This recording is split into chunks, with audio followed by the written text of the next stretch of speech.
All right, I would like to start part 3, and I would like to introduce Alberto Cavalli, the next speaker. Alberto is Executive Director of Michelangelo Foundation and also Chief Curator of the cultural event Homo Faber. Last year, Homo Faber presented at a highly impressive venue at the Venice Biennale more than 800 objects by over 400 artisans from 70 nations.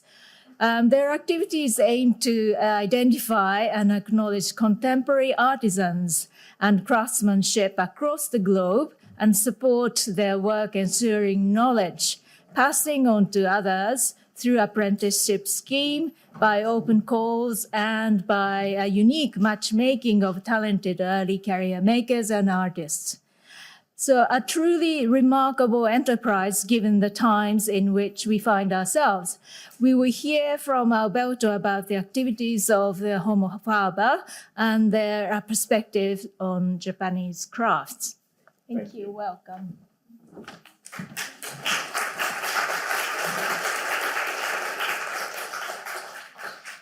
Thank you very much, and thanks for inviting. As it was anticipated, I am the director of this Swiss foundation called the Michelangelo Foundation that organizes every 2 years in Venice a project, an event called Homo Faber.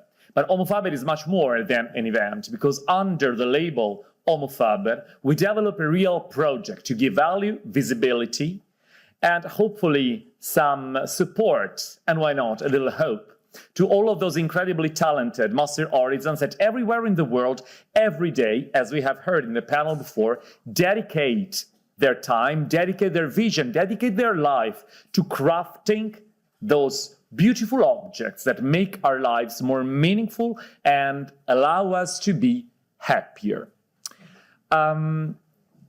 In order to foster a new generation of master artisans, we finance remunerated apprenticeships. So every year we support 25 young talents that can move from their native countries to 10 European countries in order to spend 6 months working side by side with a master artisan and learn the trade on the job.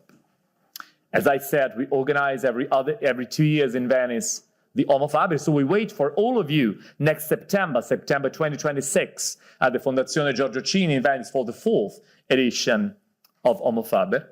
And I invite you, if you don't mind, to download the Homo Faber Guide, which is an online tool that we have created in order to allow everybody to get in touch with a selection of the most interesting, inspiring, why not surprising master artisans from over 50 countries in the world. And every week we add new names that we carefully select and handpick. Now, as I was trying to put together some ideas for my speech today, I remember an exhibition that I saw in Milan some years ago, whose title was No Michi, The Way to Beauty.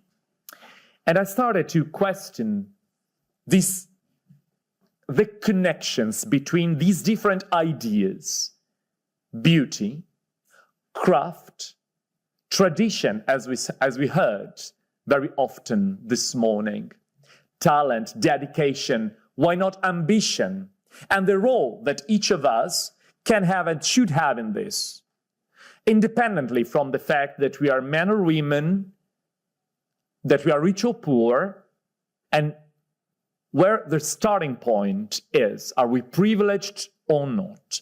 How can we put all of this together? For the world of artisanship in general, needless to say, tradition is a very, very strong pillar. But is traditional as objective always a positive one? Is tradition the propeller that allows you to know more, to know yourself more, and so to create something that is different and distant and original because you know the tradition and you are conscious about the fact that you take your distance from that? Or is tradition a burden? Because everything that seems to be valuable and interesting seems to have already been thought, created, sold, proposed. Our museums are filled with incredibly beautiful objects made in the past. So is tradition a burden that we should get rid of in order to start anew? When we talk about tradition and beauty, I think that we have to clear a bit our mind from prejudices. My whole career as director of the Homo Faber project goes against prejudices and against this gentle paternalistic racism that still I see many times against artisans. When with people looking at art and say, oh, so you're an artisan, to say, oh, you could have become a lawyer, but you were not intelligent enough. You can't imagine how frustrating, how humiliating it is for us. So we dedicate our time and our resources to say that artisans are the engines that spin the world of beauty around, the world of real, authentic beauty. And has tradition a role in this? Let me make for you an example. Glenn this morning told us about the famous time capsule at the exhibition of the 30s. Well, that experiment inspired another one. You know, we are in 2025, and in Osaka, the World Expo is going on. But there had been another World Expo in Osaka in 1970. And on that occasion, they decided to make an experiment quite similar to the time capsule that Adam was talking about this morning, that Glenn was talking about this morning. They decided in 1970 to take two wooden boxes, and to fill the boxes with some objects. In one box, they decided to put a selection of traditional Japanese Kogei, Japanese crafts. So they took an urushi box, a ceramic bowl, a kimono, an obi, something that really represents now the most traditional, and if you want, the most expected expression of Japanese craft. They took the object, put in the box, and the box was put underground. In the other box, they decided to put the most incredibly innovative, disrupting, never seen inventions that were being presented at the World Expo, objects that were revolutionary, and that, you know, when visitors saw them, they were surprised. And so they took a selection of these objects. There again, as Glenn was saying, there was a bit of a product placement, why not? They took these objects, placed them in the other box, and the second box was put underground as well. Now, 55 years later, imagine to go back to Osaka and to open these two boxes again. In the first box, you would find this: a kimono, an urushi lacquered box, a ceramic bowl. 55 years ago, they looked like this. Now, more or less, they would still look like this. Are they beautiful? Are they interesting? Or maybe someone could say, oh, I have that fantasy of that kimono. Oh, red is not for me. Oh, okay, fine. I'm not talking about taste, okay? I'm talking about something else. 55 years ago, they looked like this. 55 years later, they still look like this. Imagine now to open the other box. Interesting, beautiful, useful. Yes, if you are a film director and you have to make a film about Mary Tyler Moore set in the 70s, yes, they're very useful. But what do I want to say? All of these objects are truly beautiful. All of these objects have been revolutionary. If we live nowadays in the world where we live, with so many devices that help us living better, it's also thanks to these. And these objects represent a very beautiful industrial design, because they were not only innovative and disruptive, they were considered, they were designed, but what is that fleeting element that makes the difference between something that stands the test of time, that is still beautiful because it's still contemporary? There is a huge difference between being new and being contemporary. Real craft is always contemporary, even if it was crafted hundreds of years ago. And as a foreigner, allow me now to tell you what we can learn and what we always learn from Japanese craft. I am Italian. I have had the privilege to work a lot with Japan. I have visited Japan, I think, 25 times. And when I was younger, I even tried to learn Japanese, but I was too old. So I can say really a few things.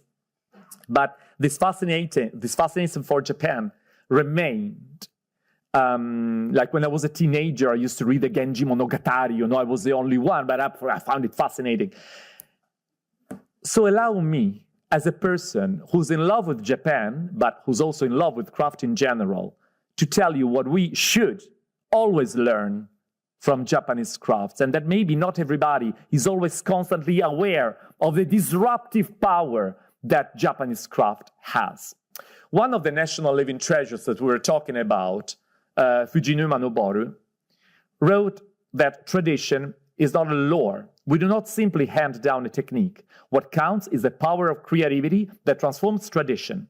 Creativity that transforms tradition. A tradition that is not transformed by creativity is like, Madame Tussauds. Do you prefer the real Madonna or the wax statue at Madame Tussauds? That's the same thing. So today, new today will become a tradition for the next generation. The chain becomes the tradition. So when in 2022, for the second edition of Homo Faber, we had to decide a theme, we said, the first edition was dedicated to the best European artisans.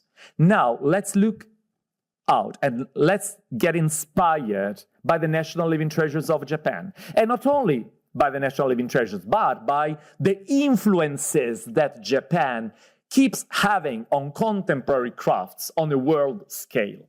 So, we called 3 Japanese curators, Fukazawa-san, Kawauchi-san, and Uchida-san. We had 22 Japanese exhibitors, including 12 national living treasures, a dedicated photo gallery, special pieces that mirrored the dialogue between Italy and Japan. And what you see here is a beautiful refectory of the Giorgio Cini Foundation in Venice. This room is unique in the world because the architecture was conceived by Andrea Palladio, the Prince of Architects. And the Cana wedding, at the end of that, was painted by Veronese. Palladio and Veronese worked together hand in hand.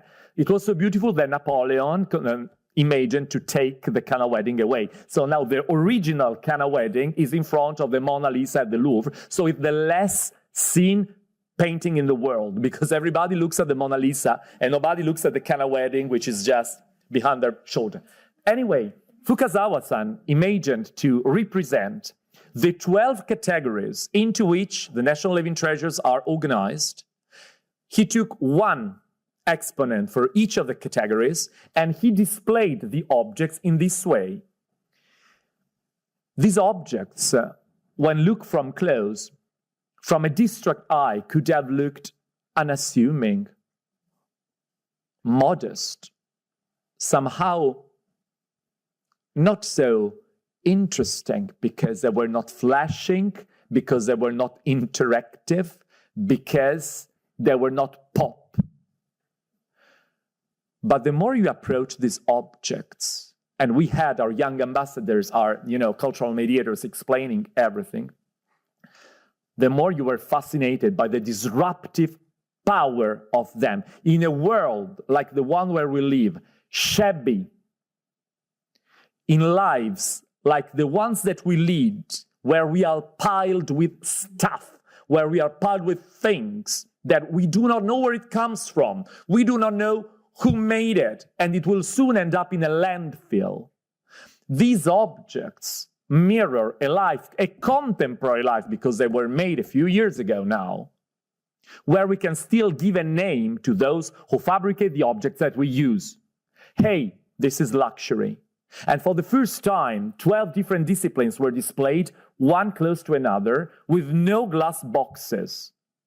That was, I told Fukazawa-san, you know what, you are going to call the national living treasures to say that we don't put glass boxes, because I'm not skilled in Japanese enough as to, find the right words to say.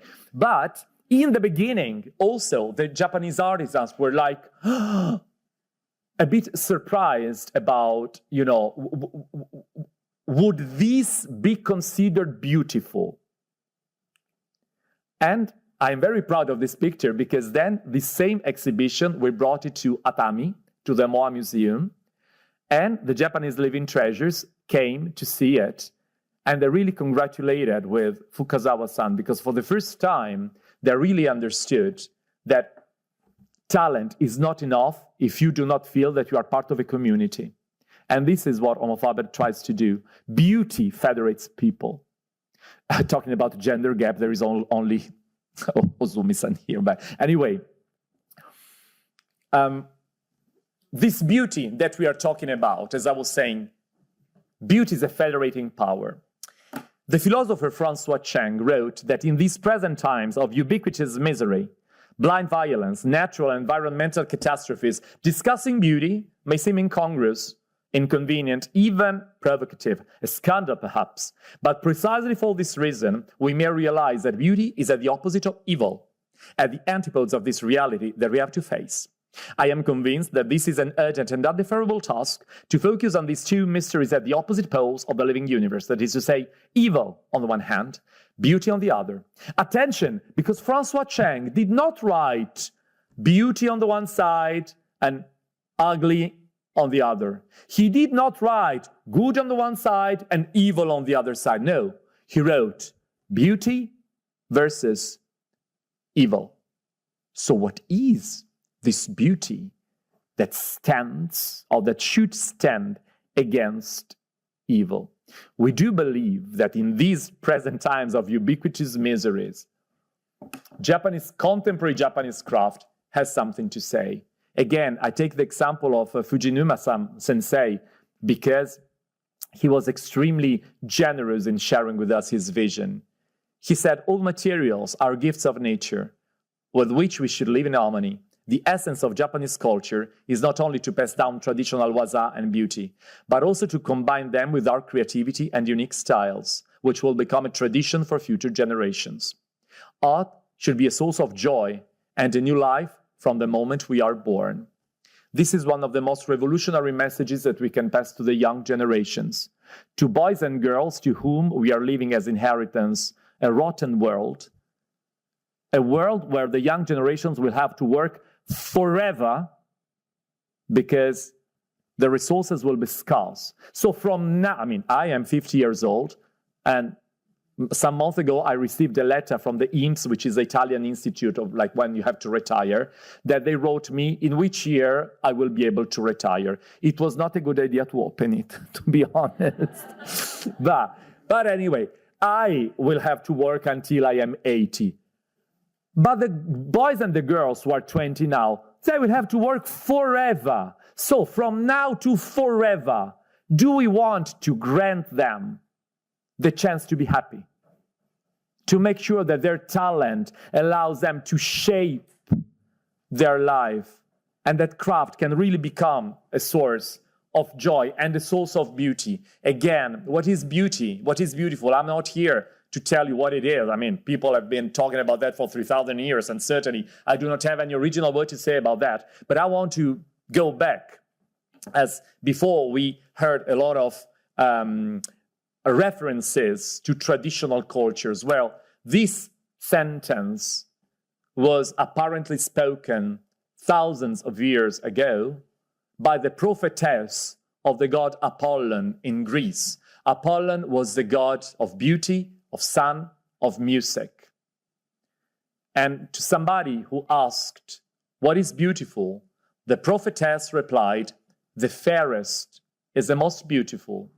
And to achieve that, you have to respect the limit, to shun hubris. Hubris is the excess. Hubris is the violence. Nothing in excess, and especially know yourself. Now, with different words, I am sure that if I ask Ozano-san, do you recognize yourself in this? And in many of the words we heard this morning, I can really see why when people come close to the objects crafted by the talented artisans that we're talking about, they feel touched because there is nothing like that. these persons represent a different way to live, to work, and to look at the world. Sasaki Sonoko-san is one of the national living treasures. And what she does every day is the perfect antidote of the shabbiness, of the haste, and of the, I would say, neglect of beauty that we are constantly exposed to. Do we need another kimono? Do we need another jacket? Do we need another chair? Do we need, for Lord's sake, we need nothing. Our homes are full of objects, but we need to dream. Everybody needs to. And the yarns that Sasaki-san spins, the colors she uses, the kimonos she weaves, are not only an object. Nobody goes around naked, I think. We do not need, we are, as we were saying this morning, out of necessity. But there is another necessity, the one to be happy, the one to dream, the one to find ourselves and to recognize ourselves, even in the simplicity of objects made to last. We heard before that, to craft objects like the one we see, it takes years to learn the practice and months to make them, hours and hours of painstaking job. But they last forever, and they will accompany us, and they will become more and more precious, not because they are made of diamonds, but because they will be made of memories. And even if they look unassuming, and this is one of the great lessons that we learn from Japanese contemporary craft, it may look unassuming, but there is everything in that. I love this haiku from Yamaguchi Soro. Spring is at my heart. There is nothing, yet there is everything. A hut. There is nothing. Hey, but there is spring, so there is everything. What do we really need? Ozumi-san, as we were saying this morning, she was the only one who was given the title of National Living Treasure in 2015 in the category of metalworking. What she represents is not only the fact that talent is bestowed equally on men, women, and please stop categorizing, we are in 2025, give me a break. But she also represents the fact that these objects nowadays constitute the antidote to ignorance, constitute the antidote to the poverty of spirit, constitute the antidote to the most dangerous famine that is haunting the world. In our rich countries, nobody starves, but there is another famine, even more dangerous, which is a famine for beauty. If we do not nourish our bodies, we die. What about your spirit? What about our hearts? Ozumi-san and the courageous women and men like her give us every day our daily bread. As a Catholic person, I learned since when I was a child the Lord's Prayer. O Father that art in heaven, thy kingdom come, thy will be done, etc. And we learn to say, give us daily our daily bread. Which is your daily bread? Hitomi-san, which is your daily bread? Which is that thing you cannot live without? We do believe that Japanese craft encompasses nowadays a dictionary of beauty, that every object made with love, with care, with passion, with talent. I'm not just talking about handmade objects. There are objects that are handmade and that are ugly, uninteresting, poor, that are not original.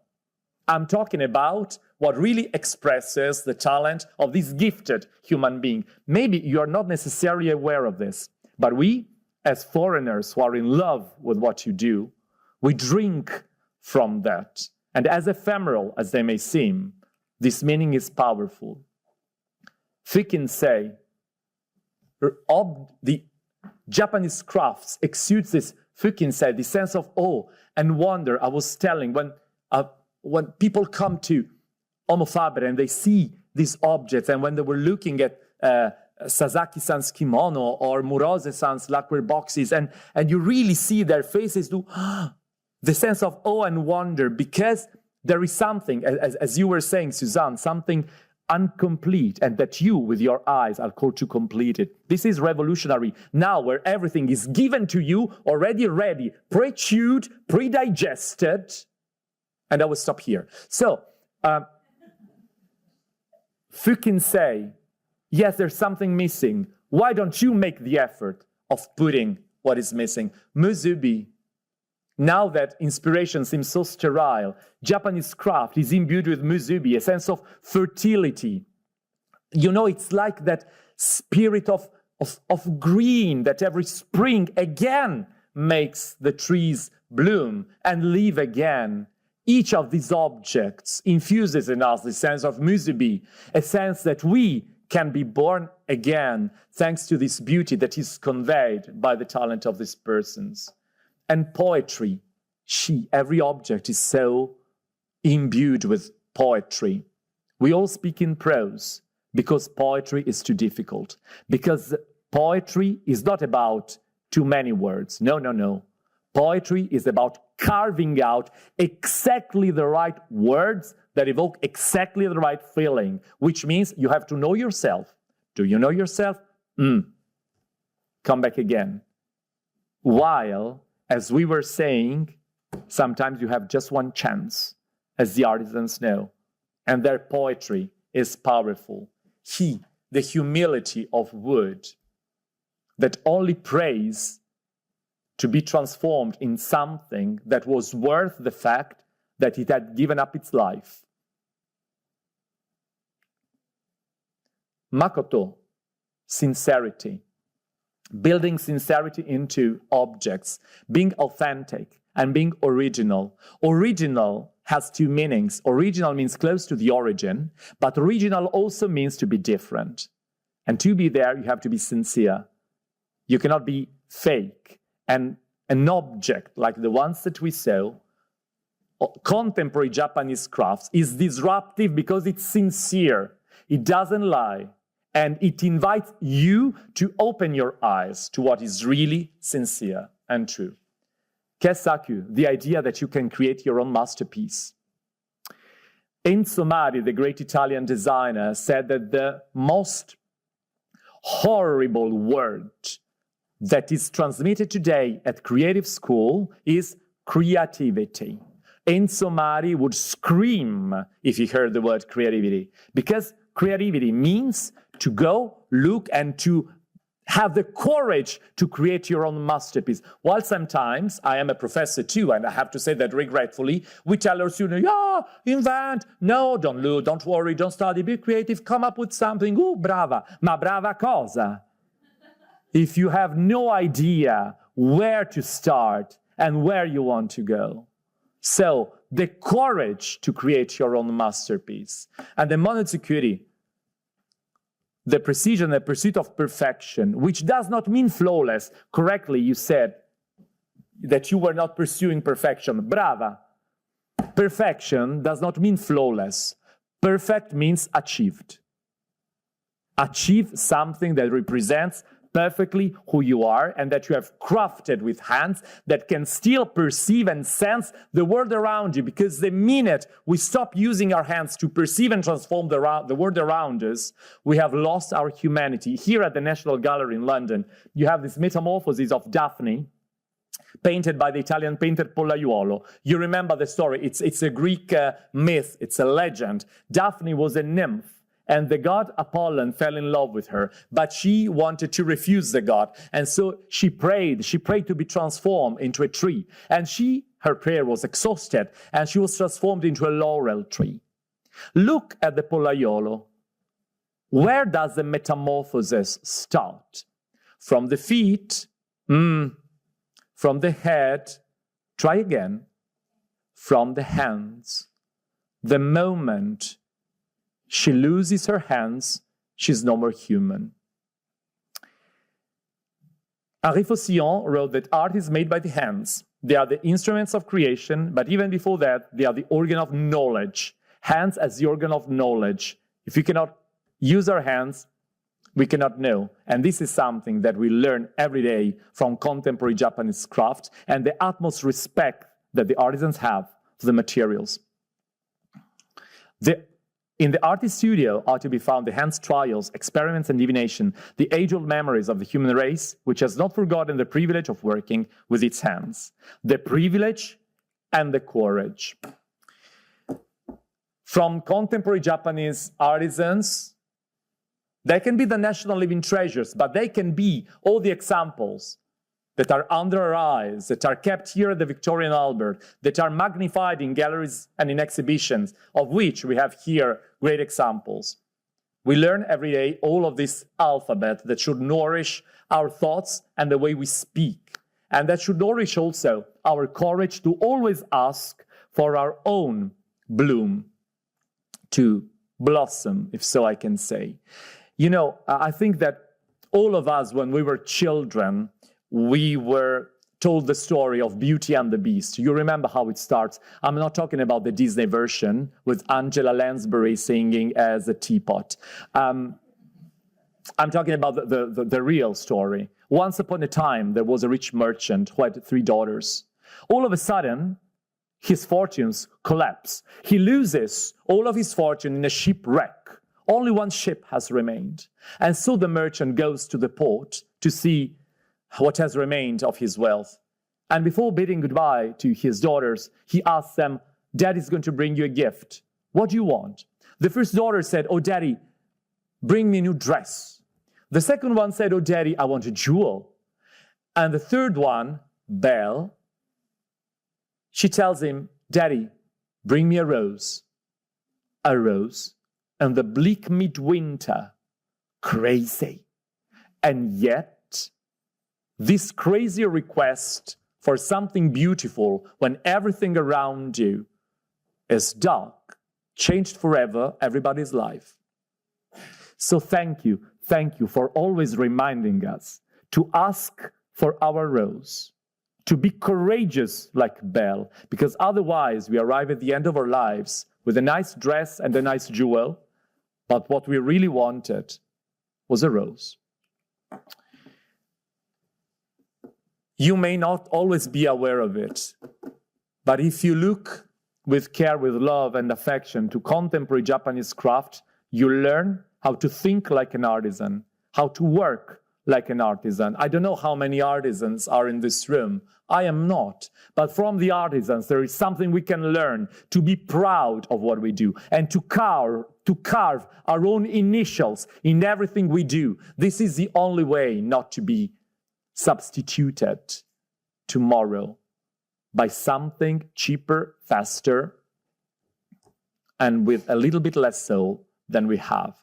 And to think like an artisan, to work like an artisan, to live like an artisan, we have to live with sense, with a sense that is imbued in everything we do. This is what we try to do with the Homo Faber project, to invest in beauty, a beauty that then will give sense to our lives. Because long or short, life is all we have. And beauty is the fuel, is a spark that ignites every positive reaction in that. We are in London, we live in the UK, in Italy, in Japan, wherever you come from, beauty is all around us. And we tend to think that it will last forever. Beauty has nourished us. Beauty has nourished. You went to so many places that you saw and that nourished your imagination. We live in beautiful places. You go to the Victorian Albert and it's so, wow, it takes your breath away. And we are a bit spoiled because we tend to think that all of this beauty that nourishes our spirit will last forever. But it will not. Beauty is fragile. And it needs new words to describe it, to love it, and to bridge it safely into the future. We do hope that all of you will be national living treasures very soon. But on top of that, and on top of any categorizing label or prospect, what we have learned today and what we learn every day from a contemporary Japanese craft that is not afraid nor ashamed of its tradition, that is not afraid nor ashamed to present its most beautiful side to the world,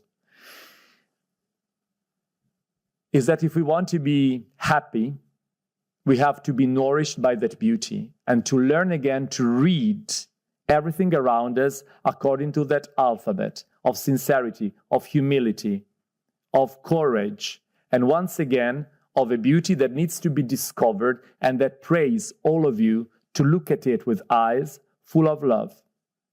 Because love and the truth are the only forces that will always allow us to be what we really want to be, free. Thank you.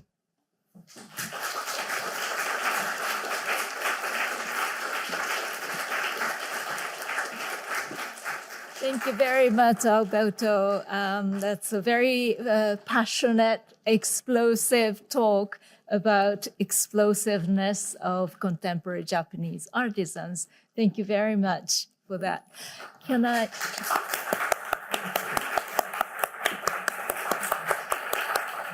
I invite the panel for members, artists, and Akimoto-san. While you're seating, I will introduce Yūji Akimoto. Is this sir? Akimoto-sanのに行っちゃおうかな。Okay, this is panel 4, and facilitator Yūji Akimoto is art critic, curator, and currently professor emeritus at Tokyo University of the Arts. Holds the title Distinguished Professor at Tainan National University of the Arts as well. He conceived the idea of Go for Kogei in 2020, and since then he directed annual events including site-specific exhibitions and academic symposia with the aim of connecting the Hokuriku region's specific craft culture with global contemporary arts. His curatorial strategy connecting local and global has developed from the pioneering work in the regional regeneration art project of Naoshima, now known as the Setouchi Triennale, which has revived the abandoned and depopulated islands in the inland sea through arts. As an outsider like me and most of the presenters today, he had a chance encounter with the rich culture of crafts in Hokuriku during his work as a director of the 21st Century Museum of Contemporary Art in Kanazawa. So please welcome this panelist and then Yūji Akimoto. And I'll pass on to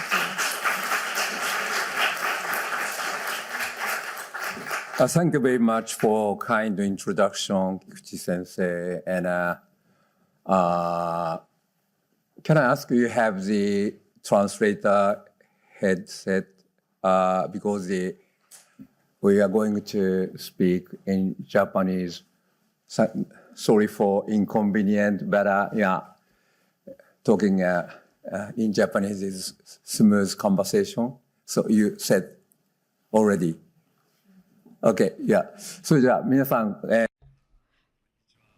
Hello, nice to see you, everyone. Let me speak in Japanese. This is our last session, and we are going to speak in Japanese.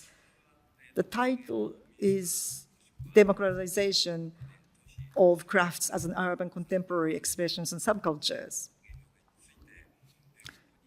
So the three speakers, artists, are going to discuss the topic. Let me introduce them. Mr. Iwamura, Mr. Shige Fujishiro, and Mr. Kazuhito Kawai. So these are cutting-edge artists, and we would like to continue on the theme that's been discussed earlier, and they're going to introduce their artworks as we go along.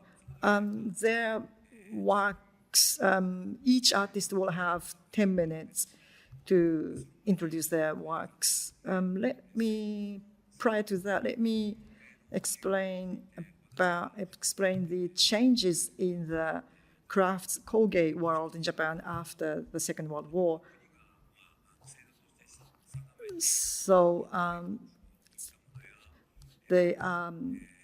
national living treasure, and also traditional crafts. They are recognized by the government. So after the Second World War, design and architecture and also contemporary art, the modernism, the contemporaryism went to these elements, and the traditions went to the crafts rather than arts. However, after the war, there were people and businesses came out of the movements in 1950s.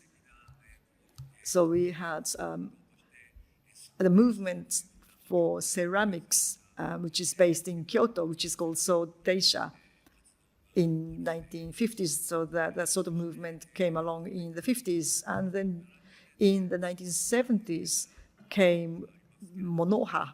It's a contemporary art movement. And so it is about minimalism. Artists were focusing on the materials and also the acts of creation. So it was a movement like that. And then 1990s, there was a movement based on the previous generation, to go for the self-expression. So a movement called crafters expression emerged.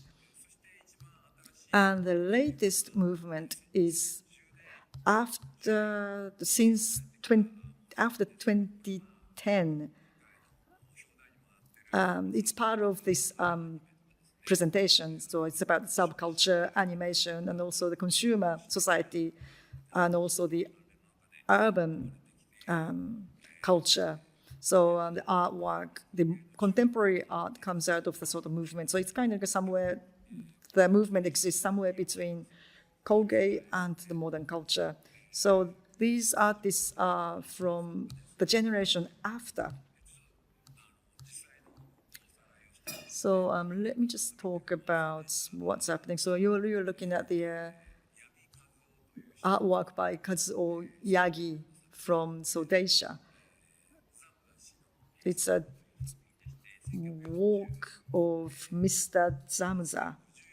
It was made in 1954, so it wasn't even a decade after the war. So we call it object firing. So we completely abandoned the functionality of words. So this was really revolutionary in terms of the style. Next is the 70s to 80s material on the action, the work made through these backgrounds. As you can see now on the screen is Kosho Ito's work. This was Vienna's Biennale work. So it's like an installation in space. And this is 90s. So it's a very expressional craft. This was Kinpei Nakamura's work. This is also like a deconstructed scene expressed in ceramics. Next, since 2010s, pop culture and manga, anime, subculture, or things that are related to them, or referencing to them, or criticizing them at the same time. Those are the type of work. At the top is Noritaka Takehana's work, Hirestujo.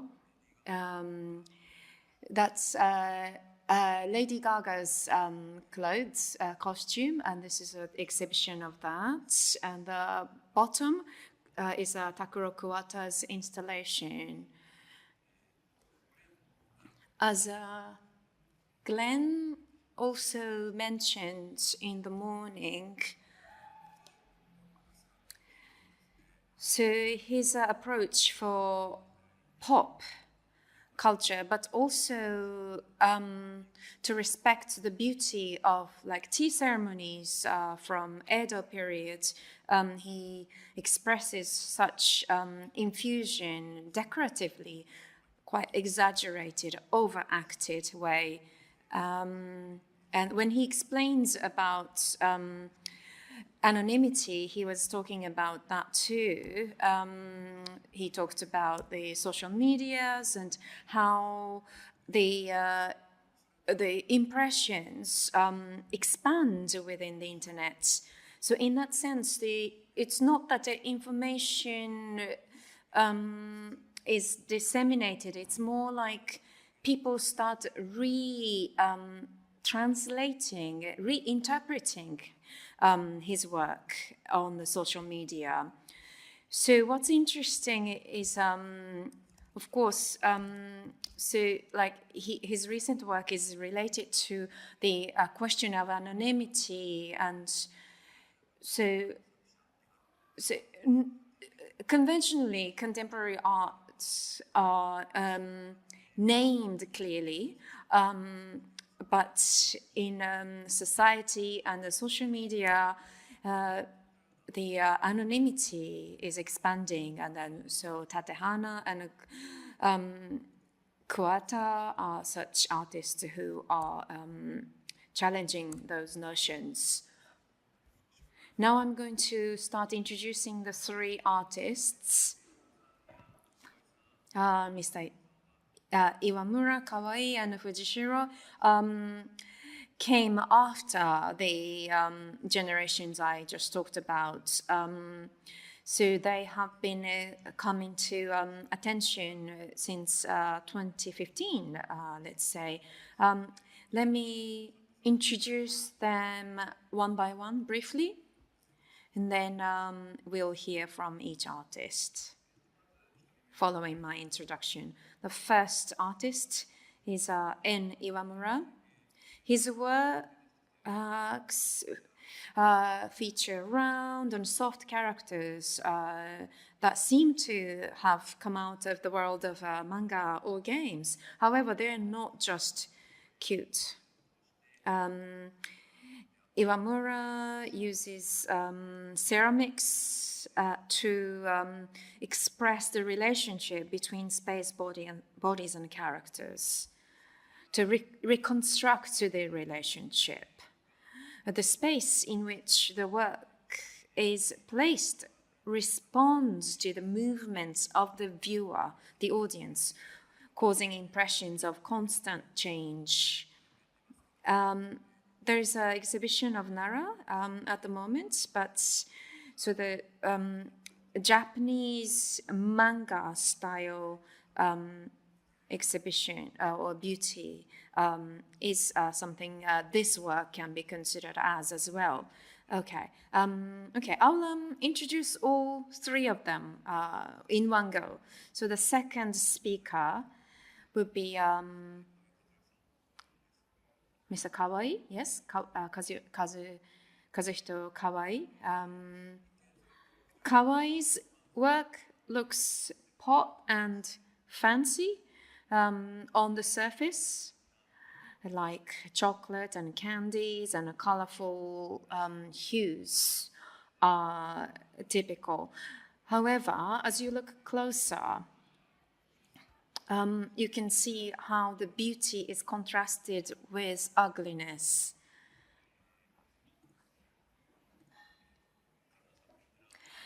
His work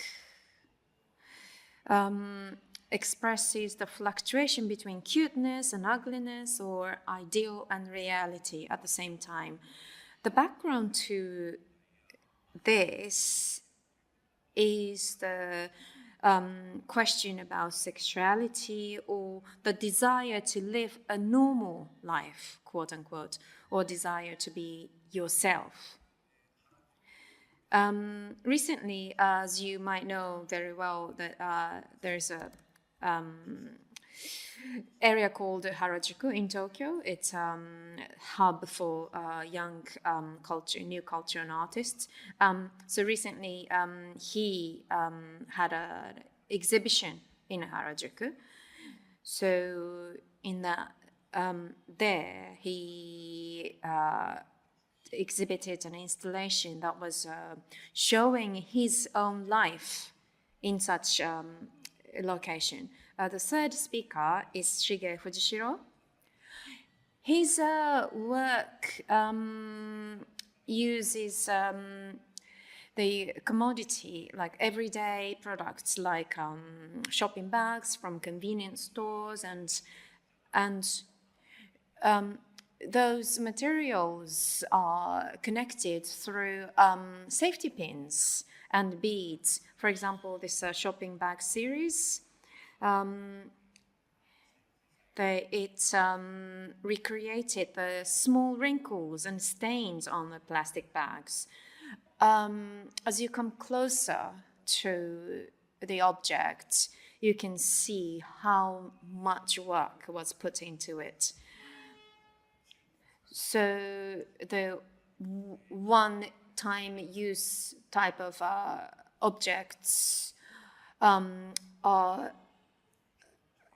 used as part of his work that comes with a lot of time-consuming effort. For him, the techniques or methods are not the purpose itself, but what he questions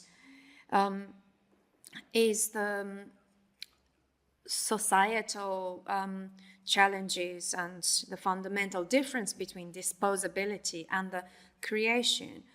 So I understand he creates work to find answers about, like, where am I, what am I thinking about now, and what is my connection with the rest of the world. So those philosophical ideas are in the background to his work. So the Kogei is often expressed as Dento Kogei, that's a traditional craft work. So it might have a long history, but it's not something owned by someone. It's just those skills were cultivated through history. And so in order to express yourself as an artist, you're going to bring yourself that is living in the current world towards the history. So, or myself to anonymity, or myself to all the strangers and the people around you. So that is the main point. So of course the use of colors and techniques might feel contemporary art, but it generally uses old techniques. So you're going to express yourself, but in the background, you're going to show what is not you and history, and then you're going back and forth of now and past, and that's how you create work. Like Kuwata's work, that might look an enormous sculpture, but he calls it tea bowl. It's a tea ceremony bowl. So very contemporary shape is chosen, but a historical beauty is expressed, and using traditional materials, but being very contemporary. Why can you just not keep creating something just traditional? That is a question. We had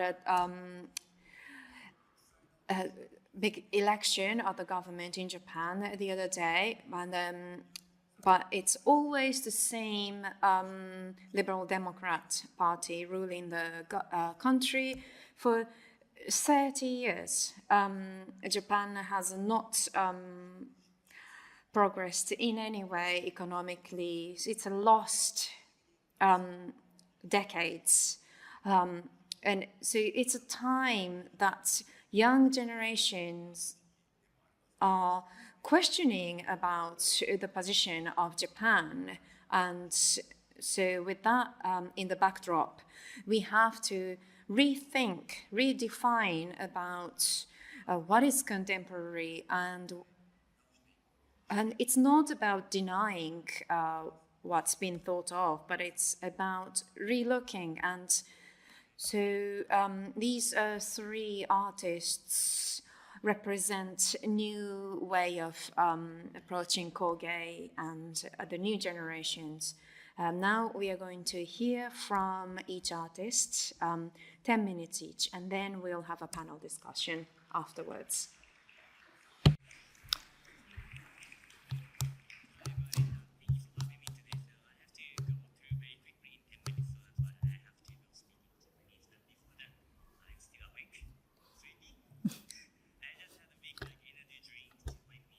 Ready for it. But if you're not, please do some like exercise and stretching. Okay, let me go. Hi, nice to see you. My name is Ann. 日本語でしたね。すいません。どうも、岩村エンと言います。Hello, my name is Iwamura. I was born in 1988, actually. So there's a typo there. So I was born in Kyoto, and I'm making big sculpture based in Shiga Prefecture, which is next to Kyoto, which is famous for pottery and ceramics. So what's important to me as an artist is I've always been interested in how my works affect space, and I aim to create and exhibit works on a scale that is conscious of space, and what sort of physicality and also relationship would be born between the space and the viewers. Before I explain my artworks, and I want to talk about my inspiration and also my background. So as my early experience before going to birth, my bedtime, I loved my bedtime stories. So I was living in imaginary world. For example, Shintacho on the top left, it's from a picture book, and also Maki Sasaki's another drawing from a picture book, kind of mystical, fantastical worlds, or some sort of unreasonability, something suddenly disappears. The kind of, after you read it, you might feel a little bit weird. So I might have had some nightmares after all these books. But I learned that there are so many interesting things in the world at an early age.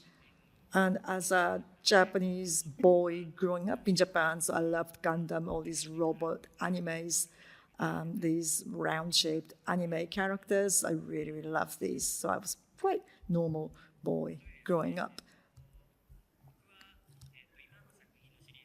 So I'm going to talk about the series I'm creating at the moment. Both my parents are artists. So I was in a nice environment where I can play in my parents' studios, and also I can play in galleries. So I was growing up in a very artistic environment. But I never sort of quite understood what art was. So I decided to go to an art college. I loved picture books. So I wanted to be a picture book writer. So I tried for the oil painting department, but I failed the exam. So I went to Kanagawa Art College, and I decided to go for the crafts and Kogei. So I had no idea about Kogei when I arrived in Kanazawa. So I encountered all these works that you could make with your hands. So I actually started making things with my hands at university. So these haniwas or African masks, again, I quite like seeing them, objects made by people nobody knew who made them. That evoked my imagination and creativity. So I developed based upon all these anonymous objects. And also I continue with the theme when I went to the university in America, and I went around world doing artist in residence. So at the moment, the world is really fast. Information is coming and going super fast. So you are exposed to the changing world, changing everything. So I wanted to create a modern version of Haniwa. So after 2,000 years from now, I wanted to create something that would survive beyond time. I want these objects to be seen as Haniwa in the future. So you could look at them as sort of figurines. In the beginning, I wanted to create something classic. So as you can see, romantic archaeology, so I wanted to create something that ancient people made. So I used glaze, especially to look like an ancient object. So somebody actually asked me, why are you making old-looking, classic-looking objects? And I thought that was a very good question. I'm not making a fake artifacts. I want to make something that would survive the test of time in the next 2,000 years, 3,000 years. So not only in Japan, and I had experience in Japan, and also my object might go around the world, and people in the future from 2,000 years might find my objects, and they might wonder, oh, what are they? So that was the idea that was the motivation for my creation.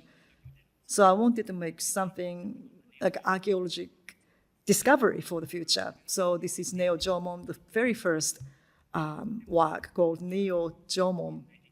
It's a pot. It's very sort of simple, modern pot with very vivid blue as color. And I went around V&A earlier for about 10 minutes. And I went to ceramics department. And the earliest creation was actually Jomon pot. So I'm hoping that my work might become one of them in 2,000 years. So I started from the pot, but I went more for the contemporary art.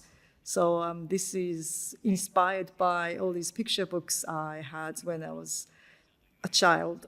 Also animation. I mean, people might call it pop culture, but this is actually based on tradition, rich tradition as well. And I absorbed all these inspiration ever since I was young. And I wanted to put all these elements into my modern Haniwa. Is it tomb figure that as you can see in the archaeology. So the custom of that time. So they were trying to show the custom, the life of that time back in the ancient time. So I'm making just such artworks. These are more sort of recent. I'm sorry, I've spoken already for 7 minutes. So if you've got any questions, do ask later. So this was in 2019. I was working in the States, and then I was going back to Japan after a while. So these are artworks that I made in Japan and sent them to the States. So I fire these and then make into, it's not only a ceramics, but I started using other materials. And I was experimenting with different techniques, bronze or ceramics, and anything that provoked my interest, I started using. These phantom. So I grew up near the mountains, so I always felt like the mountains were looking at me. So this is expressing the sense of sort of feeling that I'm looking at the mountains and the mountains are looking at me. So I just feel like I'm in the mountains, so I was expressing the emotions and feelings. And 2020, during the pandemics, this was in New York. So obviously it was during the pandemic, so nobody could go, even my friends couldn't go, so I didn't have much audience. So this was New York during the pandemic, so it's a really nice picture to show the world back then. It's 2.80 meters and 2.70 in the width. I use 3D scanning, which I actually like to use. So the history of pottery is the history of the development of technology. So for me, 3D scanning is a new tool. This was in Hong Kong. So Hong Kong is a bit like they've got jungle in a big city. So I wanted to recreate that environment using ferns. This was in China. Obviously, it's on water. This is a border between China, mainland China, and Hong Kong. So I wanted to create something new. So I decided to make use of the geographic location. The sun is rising and the sun's setting and the moon's rising, and that sort of thing is depicted. Right, I'm on time, 10 minutes done. Thanks very much.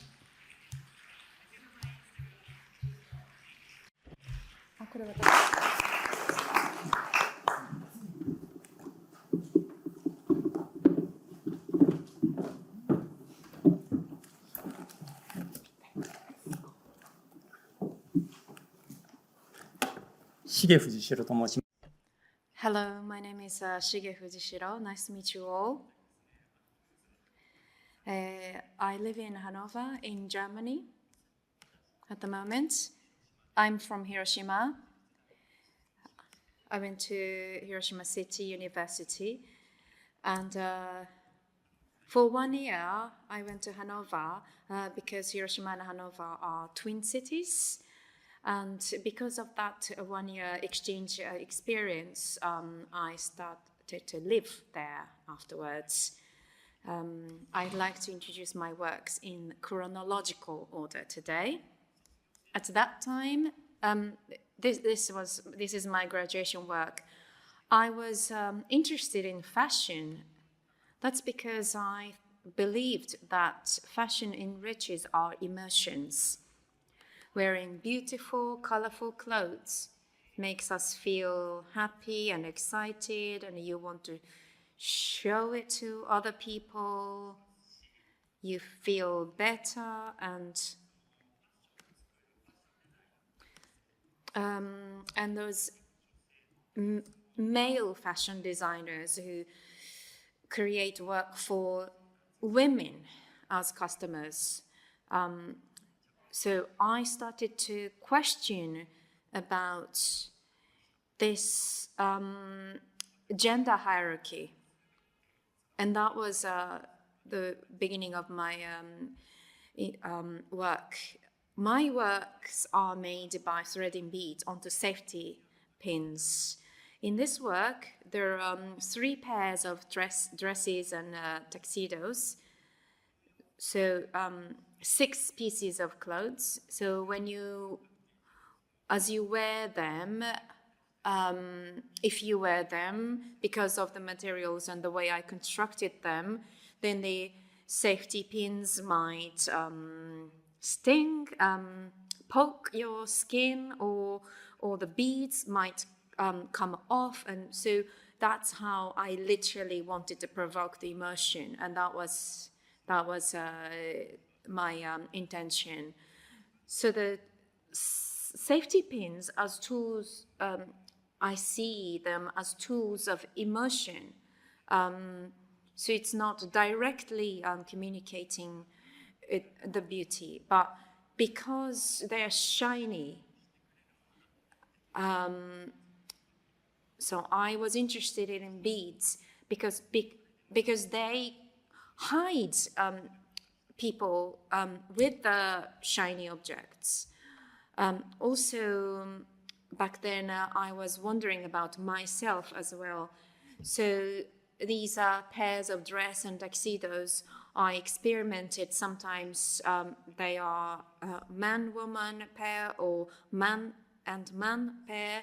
I varied the types of pairs, depending on the location.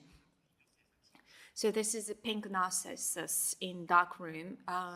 I used pink beads. Under UV light, they become whiter and start losing color. And that is the theme of this project. So in Japan, the color pink evokes sexual imagery. And such color gradually fades and turns white over time. And that is the message I wanted to convey. So I was a student. The beads as materials were not cheap. So what I thought back then was, I thought I should break this toilet object and need to make something else, reuse the beads. And this is the work I made out of the toilet beads.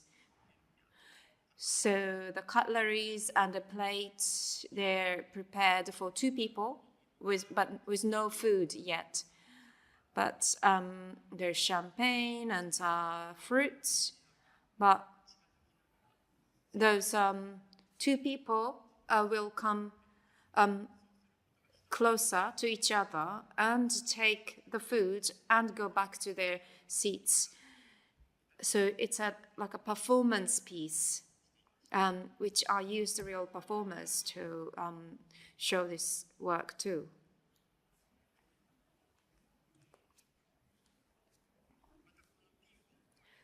And pink toilets became flowers. My father was in hospital back then, and so I'm from Hiroshima, as I said.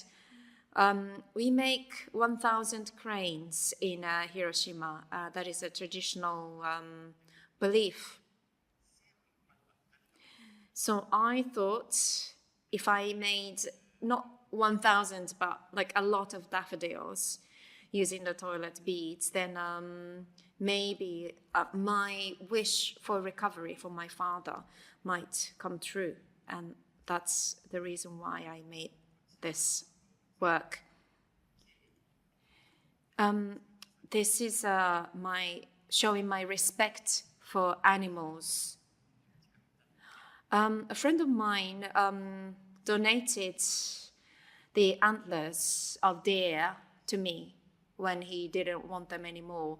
And then I thought about using them as materials, but then I started to feel guilty. The fact that I thought it was beautiful, the dead animal that was killed, I was really shocked about the lack of respect for the animal. Then I thought I want to show respect now for this killed animal, and I thought flowers would be a good decoration and to show respect. And then I thought about sakura, cherry blossoms. I'm Japanese after all. And the sakura is a transient flower. They're not in blossom for a long time. So I thought that is respectful way to show their life. So this one I used transparent beads to show the tears. So you can see the pink beads faded into white, and on the floor there is the bento box for cherry blossom picnics, that you have the lunchbox under the sakura tree. That was the idea. This called Where is My Paradise? That was the theme. Back then, after I moved to Hanover, and I have my own studio, but from the windows of my atelier, the scenery feels like the window feels really thick somehow, and the scenery feels very far, and like I wanted to go outside and speak with people, but I have tight deadlines, so I had to stay inside, and that was the frustration that I wanted to depict. This is also the same series, Where is My Paradise? So I used the old motif I used from previous works for this. So I'm interested in the mass product plastic bags, shopping bags. I was carrying them myself and took pictures of my performance, and this is the work.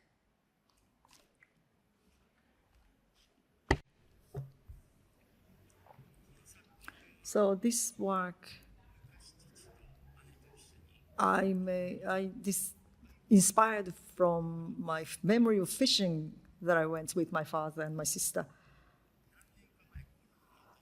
A few years ago, I think after COVID, when I went to Japan, I visited the river.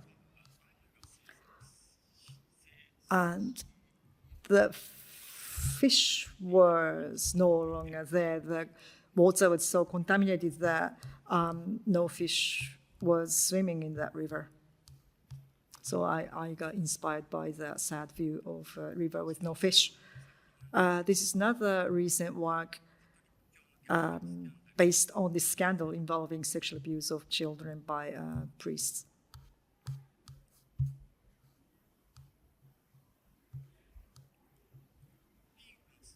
The pink narcissus is actually being shown in public, so that actually flowers are chandeliers now, daffodils. So it actually transformed into a chandelier and displayed like this. This is, I think it's in Hanover, the town hall of Hanover. You can see in this building. When my works are installed in public, say for example in a town city hall, many people can actually look, and there have been great feedbacks and also not very good feedbacks from viewers. Germany is a multicultural, multiracial country. And it's quite interesting to see the view of people from different backgrounds, and it really has been making me think. Thanks very much.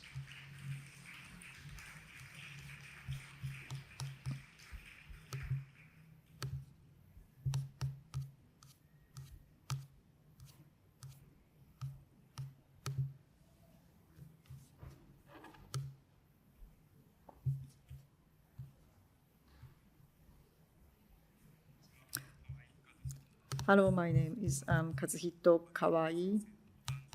I think it's the birthday of Mr. Akimoto. I'm sorry, I didn't bring any presents.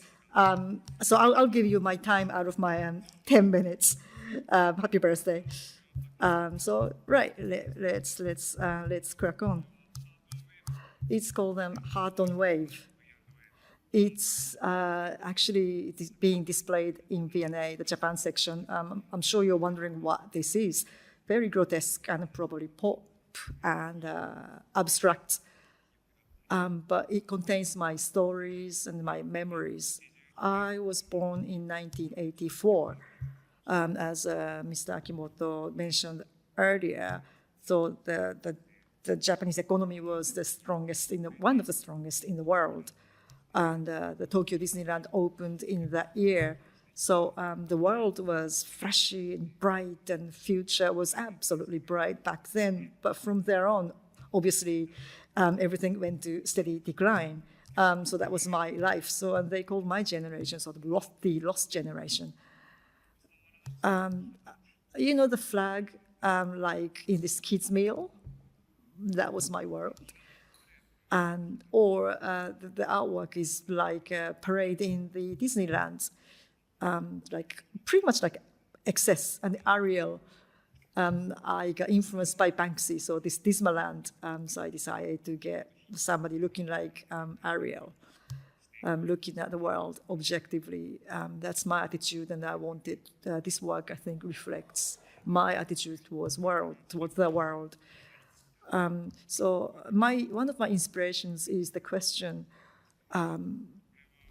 towards my relationship between myself and the world. It's the Temple of the Golden Pavilion, inspired by Yukio Mishima's book.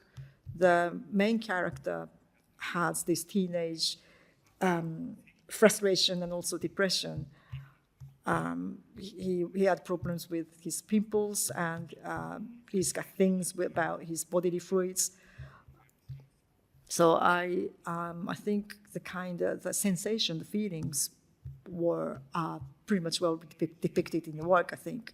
This is also another influence by Mishima, influenced by a pop song, a Japanese pop song, Dreaming, I Was Dreaming. When I hit the 40s, I was suddenly aware of the loss of youth and longing for it, and I got obsessed about youth. And also I was remembering the blindness of the youth. You don't know things when you're younger. In his later life, Mishima created a private militia, and gathering young men. So the color was inspired by their uniform. This is Impression Dawn. When I first encountered art, the Japanese society was enjoying the economical boom, and Lassen's puzzles and Iko Hirayama's paintings, ceramics by Kosei. Japan was embracing art from all over the world. So when I look back my own history in art, so when I remembered, I went to pick up my parents who went to abroad for the first time in their life, and it kind of reminded me of this Lassen's work. It's nothing to do with the fact that this art is good or bad, but it's more like the first impression is influencing this artwork. And Tan Ayu, it's a Japanese. I use my artwork is called subculture, but obviously subculture. There's a main culture as opposed to subculture, but my generation. For my generation, there was what's called the main arts, and she was in the mainstream. So she's the kind of symbol of the mainstream, main art, main culture. And it's not like I liked her. No, she was everywhere. People are talking about how declined she has and how old she got. Social media is horrible. But she was I quite like her attitude about being consumed in the media. She's not being defeated by that. So this is called Kamikaze. It's about when this was influenced by the interviews that I had with the former soldiers. So these are themes. My artwork has a theme as such. I'm creating more sort of installations. This was one of the latest one called Precious Time, and it's also called God, just a little bit longer. I've always felt like I lack in something, I'm missing in something, and at my age, I realized that I've never had a family myself, and I kind of feel like I've not fulfilled the expectation from society. So this is sort of based on my emptiness, and I live in the countryside. So in that area, people are going to the shopping mall with the family in a bigger car, and I kind of feel like I don't really belong to the society. So this is actually my friend's family. So I am becoming the father who's actually my friends, and set up the story that I'm being the father and being the husband, and the woman is my friend's wife, and I've got children, obviously my friend's children. And then I started to confront the ceramics. So I made dishes and cups using mass production molds. So the materials and the texture, I thought I can express more emotions than I ever before. So I started changing the composition of the clay in order to create something sort of out of ordinary in the kitchenware and chinaware. And from there, this is called family, literally. So when you think about family, you can't avoid thinking about your family that you had as a child. So that kind of experiences, I thought, can be expressed through using such like mass produced ceramics in comparison to this kind of work that I made. This is the tea room in my solo show. So the humbleness of like serving others, ignoring yourself, but also the omotenashi, the customer service, positive feelings is shown here. For example, this one. So this was used actually in an event of tea ceremony served by high school children. And then I didn't know that you can't really feel Zen. There are too many roles, and then you're always nervous how to do things properly. Like, so I created fake sweets and tricked these children. You don't know which one is the actual sweets to eat, to pick up. So this is a patchwork of TV and films, and so this is like a fake world that I feel like I'm having, that the gap between the real world and what I lived through those media. And so I feel like this is how I try to be connected with what's real, and that this is the structure I feel, and the framework I feel that I hold within me. And so this is like, work is like you are going inside the background of the work. This is the middle of Harajuku, and this is the exhibition I did. So, like most private room. So this is my room replicated. And of course, I made a bit of space for people to be able to walk around. And Tracy Amy has a lot of influence on me. So the real sensation is something I take importance of. Sorry, do I have time? But and this is like listening to music through headphones, and yeah. So you can see the reference points of those music. Thank you very much for your attention. Thank you very much. And thank you for your attention for the three artists. Now we are going to start panel discussion. We are going to have a conversation among the four of us. And after, if the time allows, we are going to take some questions from the audience.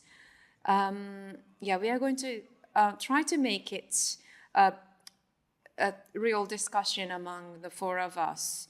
So perhaps to begin with, you can talk about other people's work and what felt in common or different. Yes, I feel like there's some common elements like facing materials and also and take importance of the processes and the thinking processes, how that's reflected upon the output. And I feel like maybe that's the reason why we were chosen for Go for Kogei Symposium. I don't know. I feel like now I feel clearer about that. Yes, yeah, I agree with what you just said. The time that you're going to face an object is one, and then there's a process of making something, and then different ideas and different approaches go into one piece of work. And I thought that that's something similar I felt with you guys' work. I have a question. I don't know about like potteries or, for example, like in my case, so I just use a glass work made by someone else, and then I just use safety pins to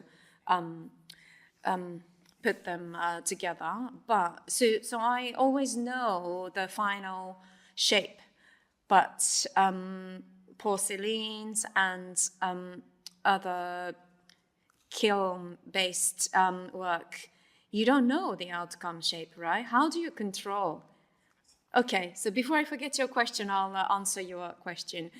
Yeah, to be honest, you can't really control, but I am a perfectionist. So if I feel responsible for every work, every element, then I'm never going to be able to have an exhibition. So in a way, at the end of the day, I need to leave some percentage of my work to kiln. So like your, so Kawai-san, your work, how much are you making yourself? So some of the forms or shapes look a little bit become a little bit like dodgy, but like, yes, I have an original drawing and to some extent I have some plans, but I kind of follow the sensations and the sense of beauty while I'm making anything. Yeah, I'll answer my to your question. I don't think about anything. Clay as a material is the only material, I believe, that can follow my sensation. And so it's like a free drawing. Sometimes I do drawing sketches, original sketches, but most of the time it just changes the shape. So there is a himozukuri as a Kogei technique, making ropes. So it's very similar to that. What I mean is that this primitive technique, so you're going to put the layers, and then I love the process. It's an exciting process, that layering, and then my body kind of reacts to what is being built, and then before I realized, it always becomes that kind of size, and then the face, and then like the color is, I decide a color afterwards. To me, all three of you make distinct, different work, but in a way, you're from the same generation. So in terms of the convenience and the consumer society, and especially in Japan, I mean, outside Japan, that people might think Japanese people are like quiet and polite, but this, as a society, on the other side of the same coin is that people are oppressed. Do you feel something in common in that kind of this time in Japan? So what do I think about the Japanese society, the current society? So the society is based on information, full of information. So there's valuable information like a history, but right next to it on social media, there's something trivial like what my neighbor just had for dinner, right? So the Japanese society is based on this kind of a big mixture of information. And to me, so my work is kind of showing something that is based on such fast society, and that's why I'm going for a slow process. For me, my theme is born from my life and a daily life, because I live in Germany. So, for example, about the race, I have a lot of personal relationship to that question. Then I think about my Japanese-ness, and that is a part of the motivation for my work. So do you really think about yourself as being Japanese? Don't know, how can I say, like, your work is not like very Japanese-y, right?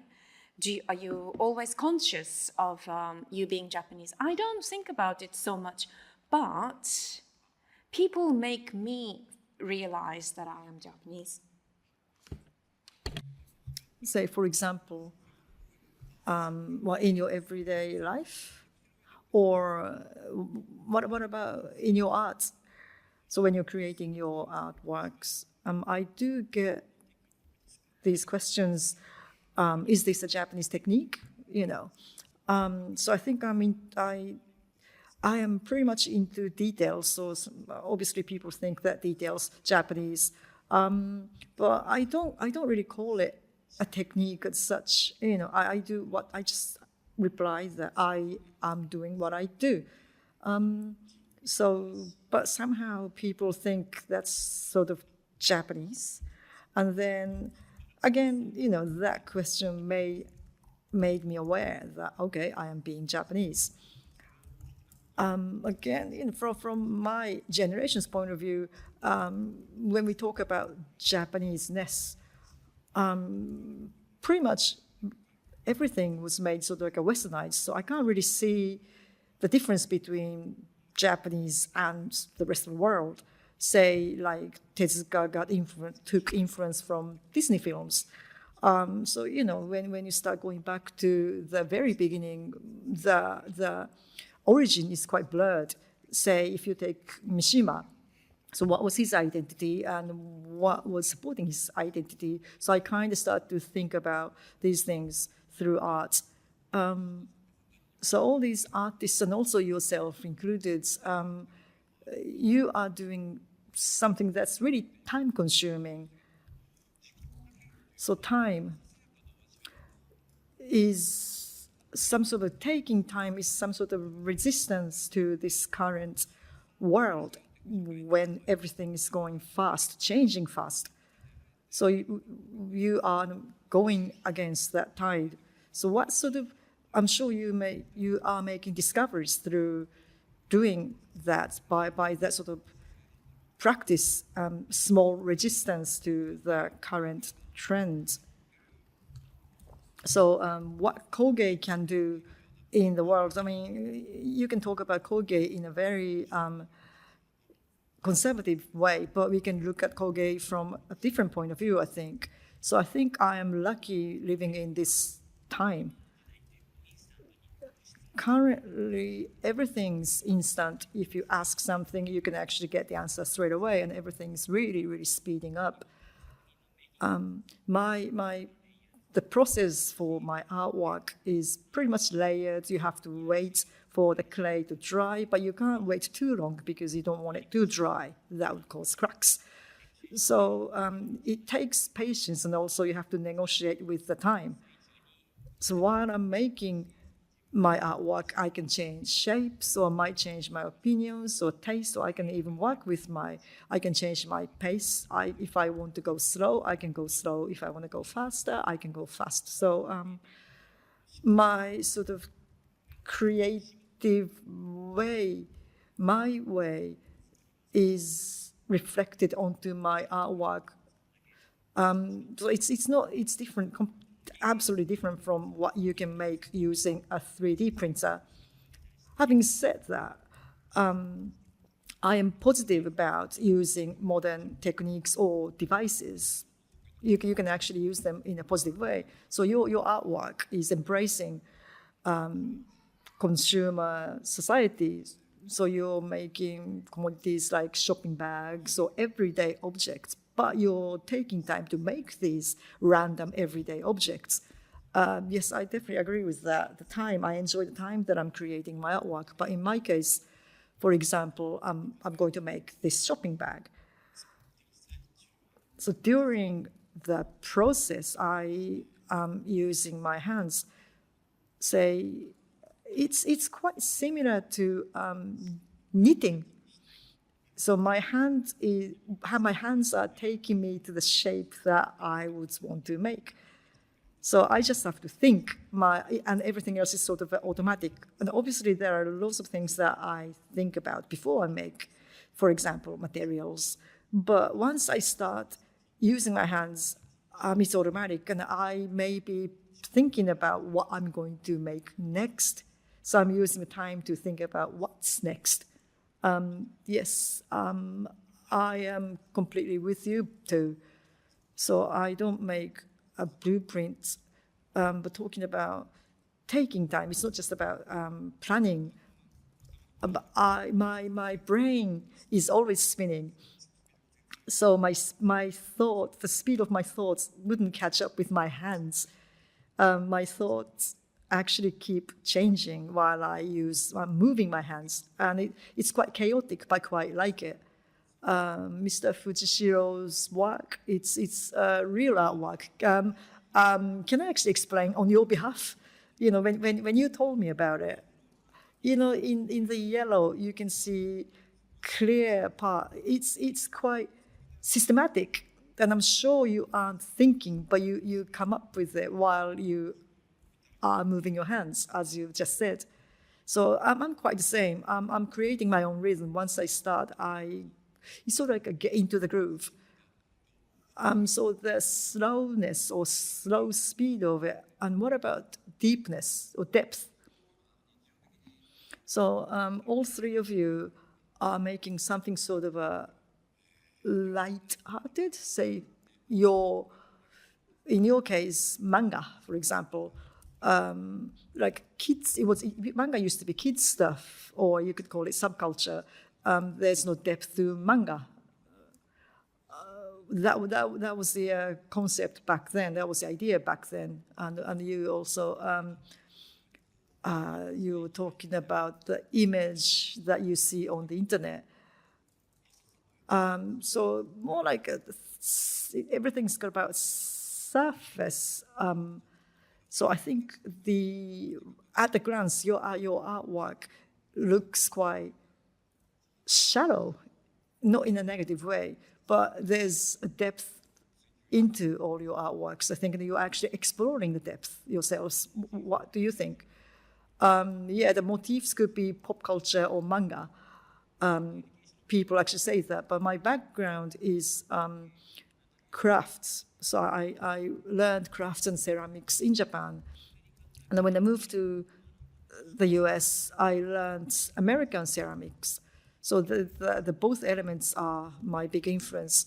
So manga is an easy subject, or even pop culture is shallow, it's not serious. And you can't really talk about pop culture in a serious context. In Japan, anyway, when I was studying in Japan, for example, Doraemon, if you paint Doraemon on the pot, it's not a craft work, for example. So that was the environment I was working in Japan. So, but when you talk about materiality, history, and we actually learned these things at the same time. So, and then went to America.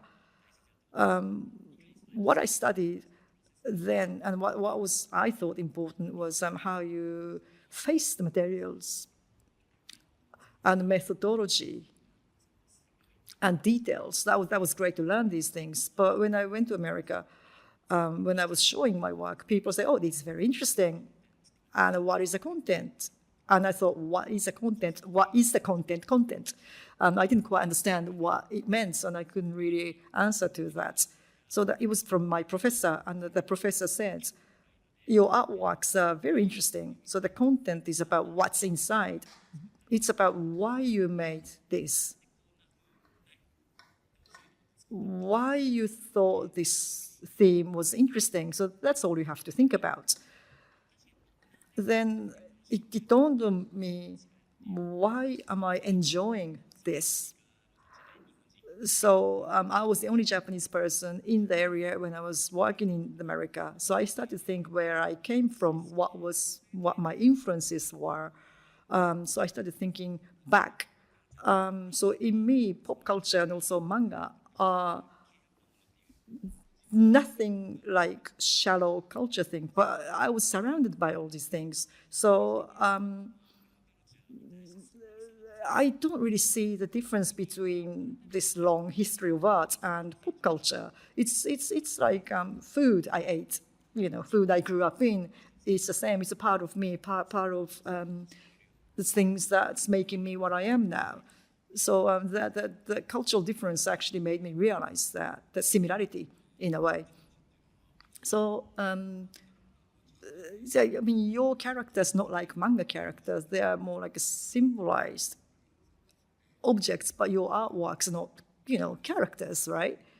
So it's sort of like manga, sort of simplified. It looks like simplified illustrations or pictures, but each objects are unique and original, and I find that very, very interesting. Okay, let me ask from others. For me, for example, the shopping bag series, for that, let me think. I actually begin my process with a concept. So in Germany, there are not many people who are carrying a brand products. And then I was wondering why. So for example, shopping bags, the difference between a Chanel bag and a supermarket bag. So in Japan, people put the supermarket plastic bag inside a Chanel bag. But in Germany, people's understanding of brand logo is very different. I realized the showing off the brand, it was not a universal attitude to products. So that is a very personal experience and surprise I had. And so it's related to subculture experience as well. But so those came after, in a way. So I normally take a theme from my daily life. So in terms of shallowness and deepness, I was studying in the UK, and I had to write a lot of academic papers. So I had to study Giorgio Pataio, and so I had to write about philosophy to finish my BA. So I was it was a compulsory approach. But when I went back to Japan, when I started my pottery work, then I thought, like I felt liberated from the hierarchy, in a way. Like I felt a little bit surrendering when I thought my writing was really good for an exhibition. Then it was lyrics from Ayumi Hamasaki, a singer. So it's a pop singer. She's very popular. So she's an icon for mass culture. So there's no question about coolness. It's just like not very cool. No, I didn't say uncool, but it's just a like, you know, shallowness and deepness about my thinking. Yeah, I felt a bit defeated. So so everyone here has experience in Japan, and also the studying in Japan afterwards, and but in a way, I went to the States to study, but you went back to Japan after living in Europe to study about the Kogei. But sorry, I don't know if it was a question or just a comment. But so it's just how I feel like. So that to have something to compare with is a strength. So in terms of Kogei for new generation, so in a way we haven't been just doing monozukuri in Japan in a traditional way, and then of course in the current society it's easy to go back and forth of your native country and outside, but you have to think about your heritage as well, and then I think it's important. Okay, so the interpretation of Kogei is diversified, and we had a lot of angles to think about Kogei. So there is the gender and the tradition, and it's not just about the old methods, but we heard from female women artists earlier too. But in a way, Kogei is placing itself in between the traditional art and the contemporary art. So I don't know, like, what do you think about that kind of difference? For me, the glass art as a category is something I am put in often. I just happen to use glass as a materials. For example, Sasaki-san is a real glass artist who makes glass, but I don't make glass. And then like I'm put with them, and then so in that sense, that's kind of contemporary way of thinking. So I didn't make the material, but I just use the material. And then, so some people find it interesting, and that's why my work is exhibited in a glass museum. And so for me, in a way, I don't really think I'm making contemporary work. So I don't know, where I am is just defined by others. So I am a critic. So in a way, I'm just following what you're doing, and then I have to think about what you're doing and how to categorize your work. And so I feel like maybe we are not catching up with what you're doing. So for example, Fujishiro-san's work is like, so for example, there was photos you showed. So like the way you're presenting your work to your friends, so as part of a performance, but so that is the kind of expansion of your work. For example, Kawai-san's exhibition. So people were asking, why do you just not show your pottery? But like you yourself don't think about doubt for a second what's wrong with that, right?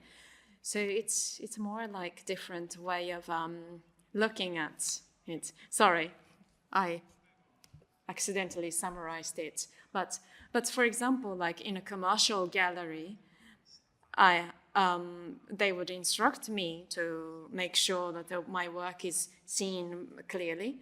But for me, I'm not really following the current trend of the market and the museum. And so for example, like my work I was showing earlier, I'm not sure if a Japanese museum would want to exhibit them. Yeah, I'm not here to criticize museums, but Kawai-san's work is exhibited in V&A at the moment. But so in a way, it's exhibited as part of the current new art. But I understand that that's the entry point for the audience. But then, like, that can, in a way, create a lot of confusion as well. And then, so in a way, like, it asks for personal taste of the audience, like, oh, I don't like it, it's too ugly, it's not cute. But in a way, that's not the point, is it? So how far can we communicate that what this each work is? But if in a way, like, it's very attractive work that he makes.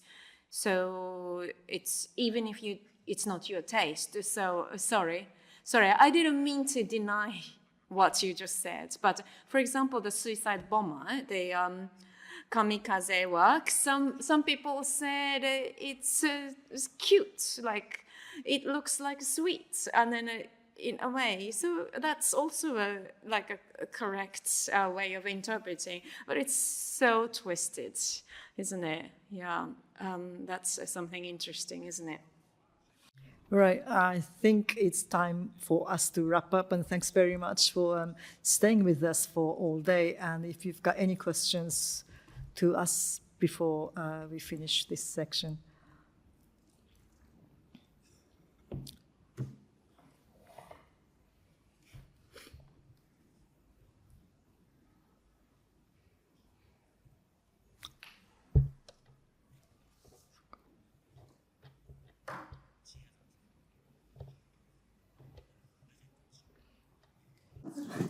That's good. It's just like when I'm running a seminar, nobody will ask a question.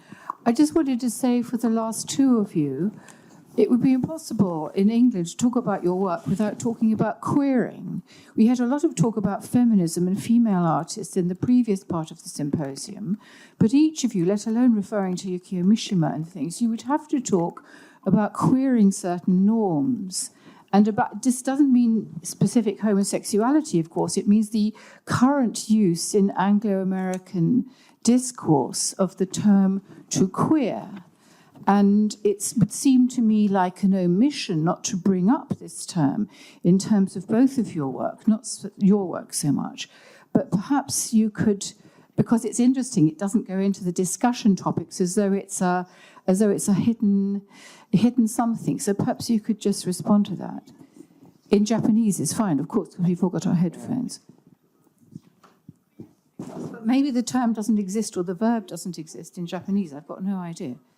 As a verb, as it's used in America and English. ごめんなさい。それはあります。あるし、その部分は。Yes, I actually was thinking of asking that, and I had to cut the question out because of the time. So as somebody who's being sort of oppressed, I think the emotion is there in my artwork. But what I am aware is, say, if I wonder the queerness that my artwork has, is it coming from my gender or, say, I have difficulty in accepting myself sometimes. So there's not a word to express that. I don't want to use a word, say, for example, queer in this time. So it's not that simple, I think. So I kind of intentionally avoiding that term in a way. The gender issue, so like obviously everybody has problem with their sex or gender, but I don't see that as an issue, to be honest. In my case, no. I don't think it's an issue either. So I don't need to add that onto my artwork intentionally. I don't think that's necessary. I hope I'm explaining myself clear enough here. I don't put an emphasis onto that. Obviously, the theme is there, but I don't think I need to emphasize that. That's my opinion, in my opinion. So that's why I guess we didn't discuss that using the term, or I didn't use the term. In the contemporary arts, obviously the queerness that comes up as a topic in Japan as well. And there are artists who have got strong voice and opinion about that. And I think, some people have got different opinions, and not having emphasis is also a statement here as well. I hope that was a good answer to you.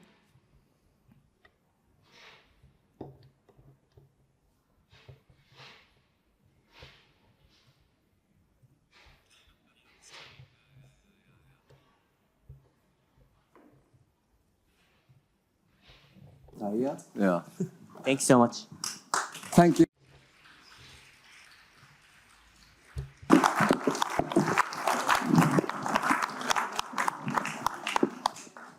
本さんにパネルの皆さんどうもありがとうございました。